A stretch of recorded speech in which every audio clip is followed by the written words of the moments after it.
तो आप सब ये जानते होंगे कि स्कूल लाइफ सबसे बेस्ट होती है कि नहीं। स्कूल लाइफ हर कोई एंजॉय किया होगा। तो वही कुछ कहानी अपने स्कूल लाइफ के बारे में बताने वाला हूँ, तो गौर से सुनिएगा। तो मेरा बोर्ड एग्ज़ाम चल रहा था और मैंने बायो ले रखा था या फिर बायो मेरी ले रही थी मुझे पता नहीं। तो मेरा फ़िज़िक्स का एग्ज़ाम था। अब फ़िज़िक्स नाम सुनते ही दिमाग में दही जम जाता है। तो इस वजह से मैंने अपने नोट्स सिमरन को दे रखे थे। सिमरन आए हाय मेरे क्लास की सबसे, क्या ही बताऊं, खूबसूरत, क्या उसको देखते ही जैसे लगता था किसी ने पॉटी करके छोड़ दिया हो, पर उसका दिल साफ था। इस वजह से मैंने उसको अपना नोट्स दिया था। तो मैंने अपने नोट्स देने के लिए उसके घर गया और कहा, और मैंने बेल बजाया। उसके बाप मतलब उसके पापा आए और कहें, बेटा तुम सिमरन की दोस्त अयान हो ना? मैंने कहा, अंकल आप सिमरन के बाप शीश पाल हो ना? मैं सोचा इंट्रोडक्शन ऐसे ही होता है। तो अंकल भड़क गए मेरे ऊपर, कहें बेटा इस तरह वेलकम करोगे अपने अंकल का? अंकल कहें, मैंने कहा अंकल आप वेलकम करेंगे मेरा? कहें अच्छा मैं ही गलत हूँ। तो फिर उसके बाद मैं कहा, अंकल सिमरन ने मेरा नोट्स ले रखा है और मुझे वो नोट्स चाहिए क्योंकि कल मेरा फिज़िक्स का एग्ज़ाम है। तो अंकल कहें, देखो बेटा सिमरन तो गई है कोचिंग। मैंने कहा अंकल कोचिंग की तो छुट्टी है। अंकल क्या कह रहे हो? मैंने कहा सच में अंकल कोचिंग की तो छुट्टी है। कहें क्या कह रहे हो? मैं कहा अंकल चूतिया हो क्या, 2 बार तो सेम बोला हो। तो अंकल ने कहा ठीक है बेटा, वो सिमरन अभी है नहीं, जब वो आएगी तो मैं आपको बुला। मैंने कहा नहीं अंकल मेरा कल एग्ज़ाम है, मुझे किसी भी हालत में आज ही आज चाहिए। तो अंकल ने कहा ठीक है तो तुम यहाँ इंतज़ार करो।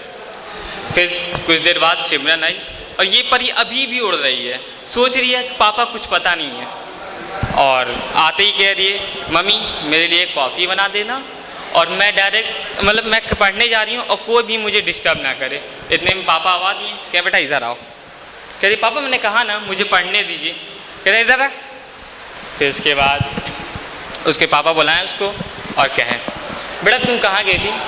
तो उसने कहा बहुत कॉन्फिडेंट से कहा, पापा गई तो थी, बताया तो ट्यूशन गई थी। तो कहा वो तो ये तब वहाँ एंट्री मेरी हुई और मुझे देख के उसके शौक ही उड़ गए। उसने कहा, हम दोनों की इशारे में बात हुई। उसने कहा तूने कुछ बताया नहीं पापा को? मैंने कहा सब बता दिया, सब, कुछ भी नहीं छोड़ा। तो उसके बाप ने कहा कि ये तो तुम्हारे कोचिंग में पढ़ता है। इसने कहा कि छुट्टी है कोचिंग की। तो उसने कहा हाँ पापा एग्जैक्टली कोचिंग की छुट्टी थी और वहाँ से हम लोग चले गए अंजलि के घर। मैं बताना भूल गई, सॉरी। तो पापा कहें कि मैं तो अंजलि के घर भी फ़ोन किया, तुम वहाँ भी नहीं थी। तो कहें हाँ पापा मैं अंजलि के घर भी गई थी लेकिन वहाँ पे सब सामान वगैरह फेंक रहा था, इस वजह से मैं चली गई स्वाति के घर। तो पापा ने कहा मैं स्वाति के घर भी फ़ोन किया था, तुम वहाँ भी नहीं थे। कहे पापा चूतिया हो क्या, कोई ऑप्शन ही नहीं छोड़ा मेरे पास, क्या बोलूँ? अमन के साथ गई थी घूमने, तब कलेज में ठंडक पड़ेगी आपके। तो उसके बाप माथा पकड़ लिए, कहें साला गलती मेरी तो नहीं कम से कम। तो कुछ भी कहा, पापा हैं प्यार करते हैं बहुत बेटियों से, पर मम्मी का ऐसा सीन नहीं होता भाई। पर मैं क्या देख रहा हूँ, मम्मी बगल में ससुराल सिमर का सीरियल देख रही हैं। मैं कहा बेटी के मायके में कुछ भी हो जाए लेकिन ससुराल का तकदीना दिन छूट ना जाए इनका।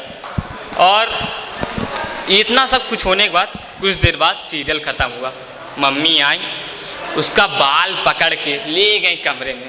मैं कहा हाय सुकून यार सुकून। मैं कहा भगवान कुछ खाएगा, पिज़्ज़ा खाएगा, पिज़्ज़ा मैं ऑर्डर करूं, इतना सुकून। तो उसके बाद उसके माँ ने कहा देखो बेटा तेरी लाइफ तेरे रूल ख़त्म, तेरी लाइफ मेरा रूल शुरू। तो उसके बाद आज से सारे बर्तन धो और सास बहू के सीरियल लेके अपनी पूरी ज़िंदगी बिता दे। मैं कहा यार कितना सुकून आएगा। उस सब देख के मैं ज़्यादा अनकंफर्टेबल हो गया। मैं गया ऊपर, कहा आंटी ये जो भी चीज़ हो रहा है ना सब मेरी वजह से हो रहा है। मैंने आपको बताया कि आपकी बेटी गई है घूमने तो ऐसे ऐसे आपने मारा उसको, तो आंटी बस एक चाटा लगा सकती हो क्या? तो कुछ भी को माँ है, बुरा तो मार ही जाएंगी। मेरी ही एक चाटा रख दिया, कहा चल खे तू क्या जानेगा, और मुझे घर से बाहर दिया। मैंने कहा कोई बात नहीं, अगर यही बात है फिर मार खाएंगे, कोई बात नहीं, मार खाने दो। Thank you guys, thank you.